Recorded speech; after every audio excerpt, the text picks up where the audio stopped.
ശബരിമലയിൽ 18-ാം പടിയിൽ ഫോട്ടോഷൂട്ട് നടത്തിയ പോലീസ് ഉദ്യോഗസ്ഥർക്കെതിരെ നടപടി. 23 ഉദ്യോഗസ്ഥരെയും തീവ്ര പരിശീലനത്തിന് അയക്കും. നിർദ്ദേശം നൽകിയ ADGP എസ് ശ്രീജിത്ത്.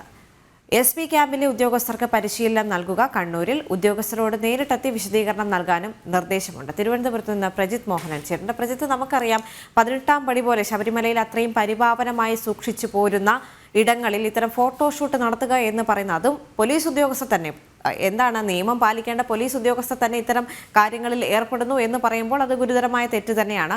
ഈ ഒരു വിഷയത്തിൽ പോലീസ് ഉദ്യോഗസ്ഥർക്കെതിരെ കർശനമായ നടപടിക്ക് സാധ്യതയുണ്ടെന്ന് അറിയാൻ സാധിക്കുന്നുണ്ട്. 23 ഉദ്യോഗസ്ഥരെയും തീവ്ര പരിശീലനത്തിന് അയക്കുമെന്നും അറിയാൻ സാധിക്കുന്നു. മറ്റു വിവരങ്ങൾ എന്തൊക്കെയാണ്?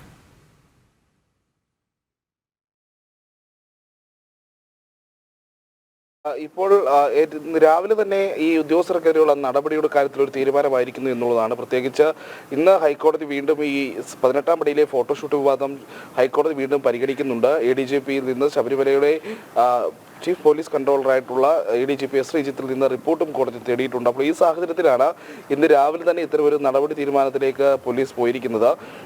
ഈ 18-ാം പടിയിൽ നിന്ന് സെൽഫി എടുത്ത 23 ഉദ്യോഗസ്ഥരെയും തീവ്ര പരിശീലനത്തിന് അയക്കുക എന്നുള്ളതാണ് തീരുമാനം. അതിന് നിർദ്ദേശവും അദ്ദേഹം നൽകി കഴിഞ്ഞു എന്നുള്ളതാണ് നമ്മൾ മനസ്സിലാക്കുന്നത്. തിരുവനന്തപുരം SAP ക്യാമ്പിൽ നിന്നുള്ള ഈ ഉദ്യോഗസ്ഥരെ അവരെ കണ്ണൂരിൽ ആയിരിക്കും പരിശീലനത്തിലേക്ക്, കണ്ണൂർ KP ക്യാമ്പിലായിരിക്കും തീവ്ര പരിശീലനം അടക്കമുള്ള കാര്യങ്ങളിലേക്ക് അവരെ അയക്കുക. എന്തായാലും ഇന്ന് നേരിട്ടെത്തി വിശദീകരണം നൽകാനും ADGP പോലീസുകാരോട് നിർദ്ദേശിച്ചിട്ടുണ്ട്. ഈ നിർദ്ദേശത്തിന്റെ അടിസ്ഥാനത്തിൽ ഇന്ന് പോലീസ് ഉദ്യോഗസ്ഥർ ADGPയെ കാണാൻ എത്തുമെന്നുള്ളത് നമ്മൾ അറിയുന്നു.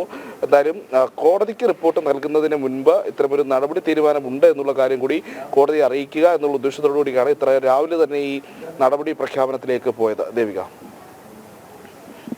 18-ാം പടി പോലെ പരിപാവനമായ ഇടങ്ങളിൽ പോലീസിന്റെ ഭാഗത്തു നിന്ന് ഇത്തരം വീഴ്ചകൾ വരുന്നത് ഒരിക്കലും അംഗീകരിക്കാൻ കഴിയുന്ന കാര്യമല്ല. പ്രജിത് മോഹനനാണ് തിരുവനന്തപുരത്ത് നിന്ന് വിശദവിവരങ്ങൾ നൽകിയത്.